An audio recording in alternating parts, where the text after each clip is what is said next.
Wabarakatuh. Perkenalkan, nama saya Muhammad Noval Ibrahim, NPM 22 1352, kelas H Universitas Pasundan. Di sini saya akan menjelaskan materi pengulangan hukum UTS pidana dan perkembangan. Yang pertama, pengertian secara umum. Pengulangan tindak pidana atau residif adalah tindakan seseorang yang mengulangi perbuatan pidana sudah dijatuhi pidana. Dengan putusan hakim yang telah mempunyai kekuatan hukum tetap, residif merupakan salah satu dasar dalam pemberatan pidana. Residif tidak dikenakan pada semua kejahatan, tetapi hanya terjadi pada kejahatan tertentu yang disebutkan dalam pasal 486, 487, dan 488 KUHP. Menurut para ahli, dalam istilah hukum positif, pengertian pengulangan tindak pidana atau residivis adalah dikerjakan suatu tindak pidana oleh seseorang sesudah ia melakukan tindak pidana lain yang telah mendapatkan keputusan akhir.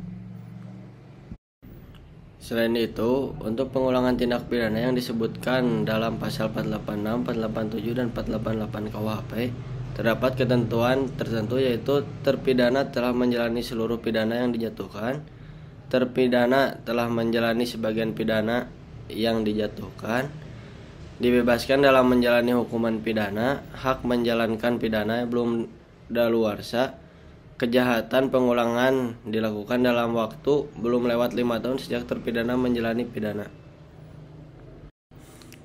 Makruhin Rubai menegaskan bahwa residif adalah salah satu dasar pemberatan pidana 77, hal yang perlu diingat dan merupakan salah satu dasar pembeda antara pengulangan residif dengan gabungan, perbarengan, summon loop adalah bahwa dalam pengulangan residif, perkara yang sebelumnya sudah diadili sudah diputus oleh hakim sehingga memiliki kekuatan hukum tetap. Telah dijatuhkan pidana kemudian melakukan tindak pidana lagi. Mengenai hal ini, Teguh Prasetyo menyatakan bahwa pengulangan atau residif terdapat dalam hal seseorang telah melakukan beberapa perbuatan yang masing-masing merupakan tindak pidana yang berdiri sendiri, di antara perbuatan mana satu atau lebih telah dijatuhi hukuman oleh pengadilan. Perbandingan KUHP. Di KUHP nasional, pengulangan tindak pidana di KUHP baru terdapat pada pasal 23 KUHP. Sedangkan di KUHP lama, pengulangan tindak pidana terdapat pada pasal 486, 487, dan pasal 488 KUHP. Dasar hukum, residif merupakan salah satu alasan pemberat pidana di mana penjatuhan pidana ditambah sepertiga dari ancaman pidana maksimalnya. Ketentuan residif diatur dalam buku 2 KUHP tentang kejahatan pasal 386, 387, dan 388 KUHP. Residif umum adalah pengulangan terhadap jenis tindak pidana apapun dan dilakukan dalam waktu kapan saja, merupakan alasan untuk memperberat pidana sehingga tidak ditentukan jenis tindak pidana dan tindak ada daluarsa residifnya.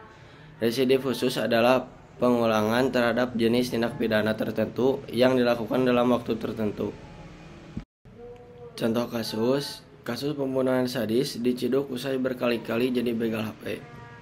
Setelah beberapa kali melakukan aksi begal, Nanda Efriandi, umur 21 tahun, akhirnya ditangkap polisi. Pelaku yang pernah dipenjara kasus pembunuhan sadis itu terancam kembali ditahan dalam waktu cukup lama. Tindak kejahatan pelaku terakhir dilakukan bersama temannya, inisial D, DPO, terhadap pemotor wanita beberapa waktu lalu. Korbannya didorong pelaku hingga terjatuh dari motor. Ketika itulah pelaku mengambil paksa ponsel korban pun berusaha mempertahankan diri sehingga terjadi tarik-menarik. Sempat lagi karena ketakutan, pelaku meninggalkan motornya dan melarikan diri. Warga kompak membantu korban dan menyerahkan motor pelaku ke polisi sebagai barang bukti. Dari situ, petugas melakukan penyelidikan dan mengungkap identitas keduanya. Tersangka sudah ditangkap. Dia mengakui membegal pemotor wanita yang meninggalkan sepeda motor di TKP, ungkap Panjaitan. Tersangka mengaku kerap kali melakukan aksi itu sejak keluar penjara setahun lalu.